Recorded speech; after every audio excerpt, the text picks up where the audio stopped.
السلام علیکم، اردو سفر میں آپ کا استقبال ہے۔ آج میں آپ کو ورک شیٹ نمبر 10 کا سولوشن بتاتی ہوں کہ اسے کیسے کرنا ہے۔ اس میں پہلے لکھا ہوا ہے درج ذیل غزل کو پڑھیے اور سوالوں کے جواب دیجیے۔ جو یہ غزل ہے یہ ہم نے آپ کو پہلے والے ویڈیو میں سمجھائی تھی، اگر آپ نے نہیں پڑھی ہے تو آپ ہمارا اس سے پہلے کا ویڈیو دیکھ سکتے ہیں اور سمجھ سکتے ہیں۔ کوئی امید بر نہیں آتی، کوئی صورت نظر نہیں آتی، موت کا ایک دن معین ہے، نیند کیوں رات بھر نہیں آتی، آگے آتی تھی حال دل پہ ہنسی، اب کسی بات پر نہیں آتی، ہے کچھ ایسی ہی بات جو چپ ہوں ورنہ کیا بات کر نہیں آتی، کعبے کس منہ سے جاؤ گے غالب، شرم تم کو مگر نہیں آتی۔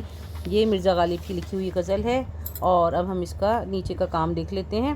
اس میں غزل کے ہر شعر کے آخر میں نہیں آتی جو الفاظ آئے ہیں انہیں ردیف کہتے ہیں، اور ردیف سے پہلے استعمال ہونے والے ہم آواز الفاظ کو قافیہ کہتے ہیں، جیسے رائمنگ ورڈز ہوتے ہیں۔ اب میں آپ کو سوالوں کے جواب بتاتی ہوں۔ غزل کو پڑھیے اور سوالوں کے جواب دیجیے۔ کوئی صورت نظر نہیں آتی سے کیا مراد ہے؟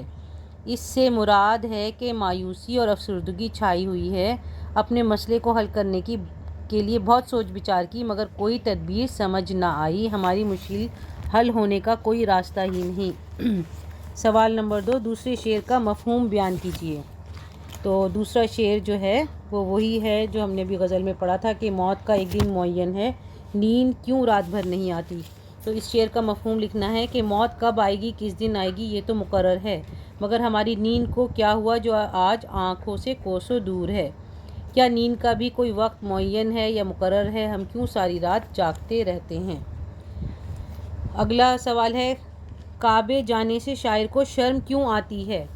یہ والا جو شعر ہے نا، کعبے کس منہ سے جاؤ گے غالب، شرم تم کو مگر نہیں آتی، اس میں جو ہے یہ غزل کا مقطع ہے۔ مقطع مطلب لاسٹ والا شعر جس میں شاعر اپنا تخلص استعمال کرتے ہیں، اور جواب میں آپ یہ لکھیں گے غالب خود پر طنز کر رہے ہیں کہ ساری زندگی بدعمالیوں میں گزری، ایک کام بھی اچھا نہیں کیا، خدا کے گھر جاتے ہوئے تمہیں ذرا شرمندگی محسوس نہیں ہوتی۔ اور اس غزل کے تمام قافیے لکھنے ہیں۔ قافیے جو ہم آواز الفاظ ہوتے ہیں جیسے بر ہے، نظر، پھر بھر، پر، کر اور مگر۔ اس کے بعد آپ کو مرزا غالب کے بارے میں مضمون لکھنا ہے، اور آپ کی غزل سے پہلے بھی ان کا انٹروڈکشن لکھا ہوا ہے، اس میں سے دیکھ کر بھی لکھ سکتے ہیں، خود بھی بنا سکتے ہیں اپنے الفاظ میں۔ مرزا غالب کو کون نہیں جانتا، ان کا شمار اردو زبان کے ممتاز شعراء میں ہوتا ہے۔ اسد اللہ خان نام، مرزا نوشہ عرف اور غالب تخلص تھا۔ وہ آگرہ میں پیدا ہوئے، والد کا نام مرزا عبداللہ بیگ خان تھا جو سپاہی پیشہ تھے۔ غالب 5 برس کے تھے تو والد کا سایہ سر سے اٹھ گیا، پھر چچا نے اور ان کی وفات کے بعد نانا نے سنبھالا۔ شاعری کا شوق بچپن سے ہی تھا، مگر جب شادی کے بعد دلی چلے آئے تو اس ذوق کی تکمیل ہوئی۔ کم سنی یعنی 11 سال کی عمر میں ہی شاعری شروع کر دی تھی۔ وہ انسانی نفسیات کو بہت گہرائی سے سمجھتے اور اس طرح بیان کرتے تھے کہ سننے والا متاثر ہوئے بغیر نہیں رہ پاتا تھا۔ کچھ مذہبی خیالات کی بنا پر وہ تنقید کا نشانہ بھی بنے۔ ان کی شاعری کا بڑا حصہ فارسی میں بھی ہے۔ غالب مالی طور پر ہمیشہ تنگ دست رہے، گردش مدام سے گھبرائے ضرور مگر اس کے آگے ہتھیار نہ ڈالے، بڑے بڑے صدمے بھی برداشت کیے۔ اور ان کی خوبیاں یہ ہیں کہ نظر کی گہرائی اور خیال میں وسعت تھی۔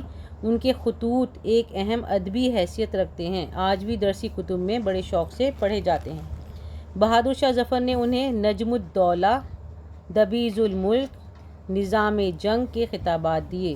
مصائب کا سامنا کرتے کرتے آخرکار دنیا سے چلے گئے اور باذوق لوگوں کے لیے اپنی نادر شاعری چھوڑ گئے۔ یہاں تک بھی لکھ سکتے ہیں، اور اگر آپ چاہیں تو ان کے مشہور شعر بھی لکھ سکتے ہیں، کیونکہ میرا تو کوئی مضمون شعر کے بغیر مکمل نہیں ہوتا ہے، تو ان کے مشہور شعروں میں سے چند یہ ہیں جو آپ اپنے مضمون میں لکھ سکتے ہیں۔ ابن مریم ہوا کرے کوئی، ابن مریم ہوا کرے کوئی، میرے دکھ کی دوا کرے کوئی، دل ہی تو ہے نہ سنگ و خشت، درد سے بھر نہ آئے کیوں، دل ہی تو ہے نہ سنگ و خشت، درد سے بھر نہ آئے کیوں، روئیں گے ہم 1000 بار کوئی ہمیں ستائے کیوں۔